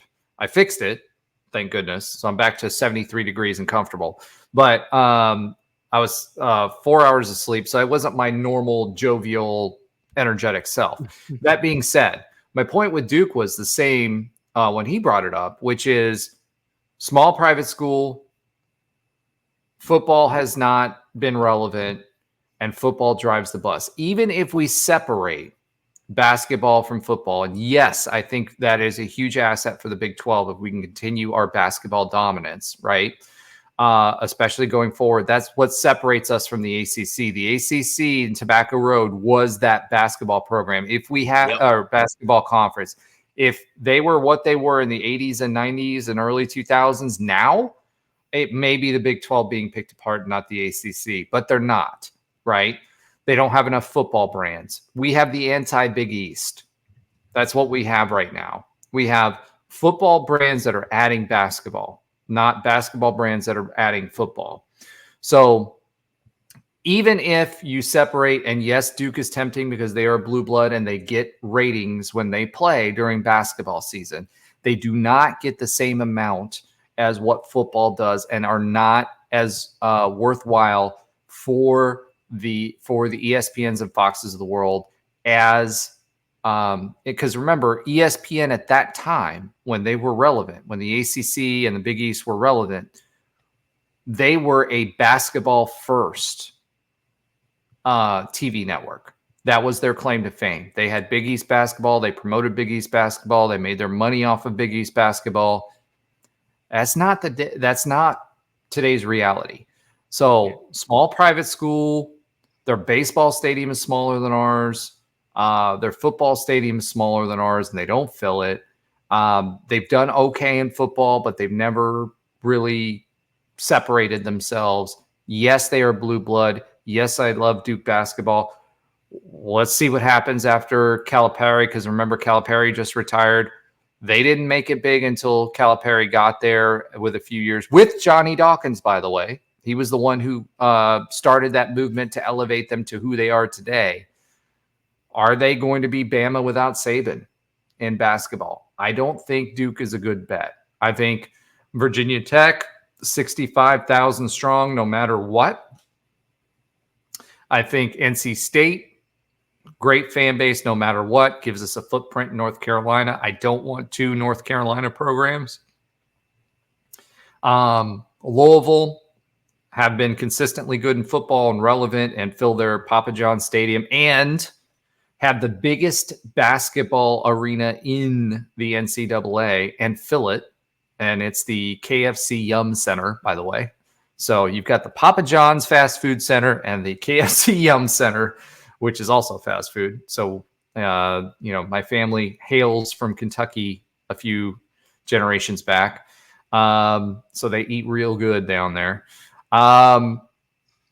But I feel like, and then you have to have Miami. I think I think of the football programs left, yes, it's 2 Florida programs, but I think Miami is still relevant enough and has enough football cachet that they make sense to have as a 4th program. So those are my 4.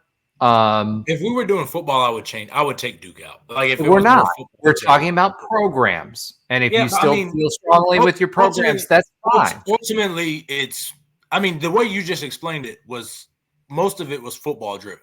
You talked about the football part of all of them. That's where money and relevancy comes from. Yeah, so that's what I'm saying. If it wasn't football driven, I would take Duke out for that reason, because I don't think they draw eyes to football. I was just thinking more, evenly split, which is naive. I was thinking if you could get a basketball in Duke and Kentucky or in Louisville, I think that's great. That's Louisville, right? And that's where I think we get the basketball brand to help. Yeah.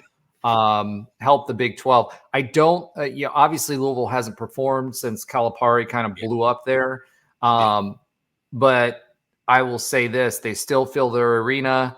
They have historic rivalries with UC, less so with West Virginia. I don't want Pitt. I'm just going to put that out there. I don't want Pitt. Let them die on the vine. Not just because of what our recent history with them, but their basketball program hasn't been great. So at the end of the day, let Pitt die. Yeah. ESP.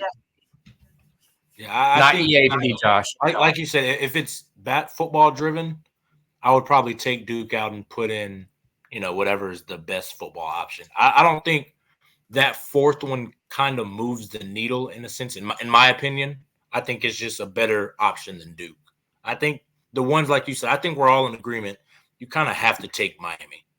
I think from us as UCF fans, we look at Miami differently. I know a lot of people outside of it there's still a little nostalgia to them. We kind of know the truth about them, and I think we are more in reality with it. There's still a nostalgia about especially down here, but just like outside of the state, people still have I don't know what it is. It's like a nostalgia about them. So I think they're probably the unanimous number 1 that you have to take. And I think the other ones, like you said, I think Louisville and NC State are pretty firm. I think that 4th one is, I don't know. I don't think that moves the needle, but I think you do get 4. All right. So with that being said, let's go ahead and pivot again. Pivot. Okay. It's getting late in the evening. Josh is not as enthusiastic as he normally is. I'm literally typing because I'm hearing feedback. Maybe it's just me. It's all good. It's not you.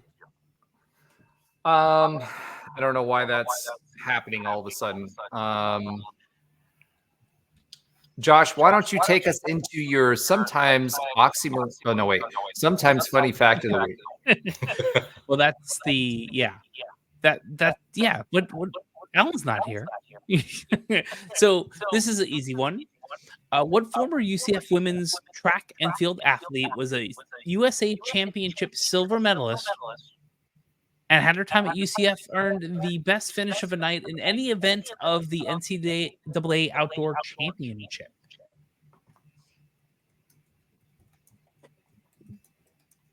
I have no idea. I'm not versed in women's track at all. Really? You have besides, I forgot the girl that's like been a freaking beast. Like that's the only one. Renaya Jones. Yeah, that we just talked about earlier on the podcast. Yeah. Otherwise, I'm not super duper versed in that. Okay.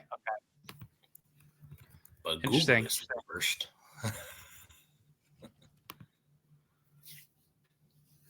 So, Josh, why don't you give me that question again? Okay, so what former women's UCF? Let's run it back. What former UCF women's track and field athlete was a USA Championship silver medalist, and at her time at UCF earned the best finish by a night in any event of the NCAA Outdoor Championship? Oh, this was 2013. You are correct, sir. I can't What remember the was name her though. name? Octavia something. You got one. I'll take one because Octavius is that's a name that you don't forget. It's like my daughter's name. It's pretty unique. Octavius Freeman. She was the UCF Championship 100-meter silver medalist. She qualified. She clocked a 10.87 1.8 when aided in the championship final for the number 2 all time, and all dates back to the collegiate best in order to qualify for the World Championship. She was an indoor bronze medalist and an All-American 2 times in the 60 and the 200. She was an NCAA outdoor silver medalist in the 100, the 4x100 relay, and a 3-time outdoor first-team All-American 4x100 relay, 100 and 200. She was a beast. Absolutely was a beast. All right. Thank you for that. I couldn't remember her last name. Sorry, it was 2013. It was a little bit ago. Yeah, but you pulled out. I mean, that's. I'll give you applause. That's pretty darn good. I'm not gonna lie. All right, Josh. Let's go ahead and pivot again to the quick update on other UCF sports that Alan does not watch. Well, I mean, let's be honest here. Do we really have any? Yes, we do. We haven't. What was? No, I'm not going to do that to you, Trey. Track. Do you know all the 3 women in track? The thing that Trey could not run. Yeah. Yes. Yeah. Track. Yes. If Renaya is placing 3rd in her competition 100-meter hurdles and is All-American at 12.59, Trey, I'm saying he can get it done in maybe 18 seconds and hit. Right. I'm doing it faster than that. Oh, you're hitting a hurdle. That's the problem. No, Renaya. What could you do the hurdles in 100-meter hurdles? Have you ever ran the hurdles before? I did the hurdles. I did 300 hurdles in high school. Okay. I'll give you more like a. I probably would take me 15, 16 seconds though. Yeah, not too much. 18 is a stretch, but 12:59, bro. She would have been. She would have been dusting you 3 seconds later. I mean, if I'm thinking about that in a quarter-mile pass to put it in car terms, that's 1 Mississippi, 2 Mississippi, 3 Mississippi, bro. Yeah, she's dusting me for sure. If she can do a 12.59 in the hurdles, that's fast. She's flying. Yeah. And so for 3rd place, and the woman who won the contest was expected to win the contest, and she was not that far off. It was, I believe, personal best too, on top of everything else. Ashira Collins, she secured a 15th place finish in the triple jump with her 13.07 meter mark, becoming the first knight in program history to garner All-American honors in both the long and triple jump. Kaya Williams secured All-American honorable mention in the 400 meters Thursday night as well. We were 36th overall in the meet. So that's stuff that Alan doesn't know about, and honestly, Trey doesn't either. So that's okay. Nope. Well, let me say this real quick. The 12:59, second place was 12:57. So, and that's in the NCAA championships amongst all of the NCAA, including places like Stanford that have 20 or so. Sorry, we got a little message going. I should have put that up on here. But anyway, that's huge, considering that you've got teams like Stanford, all the PAC schools that have like 24 to 30 Olympic sports. Former PAC schools. This is the end of the Pac-12. Well, because when they left officially, this is the death knell of the Pac-12. This is it. Tracks over, and Oregon State got kicked out of the baseball World Series. Did get to the College World Series. So tracks over, Pac's over. Track done, pack done. There you go. All right. Josh, do you want to take us out? Do I? You usually talk and babble randomly at the end of episodes. Usually you do a like, subscribe, and go Knights charge on. That's true. Okay. All right. Yep. You're right. I messed that up. I'm sorry. Nobra was not here this week, so it completely messed me up. All right, guys, remember, if you've made it this long, follow, like, subscribe, tell your friends, scream it at the top of your lungs. Go Knights and charge on. Now, there's some really interesting things in the show notes. Should you want to tease that at all, or are we just going to cut it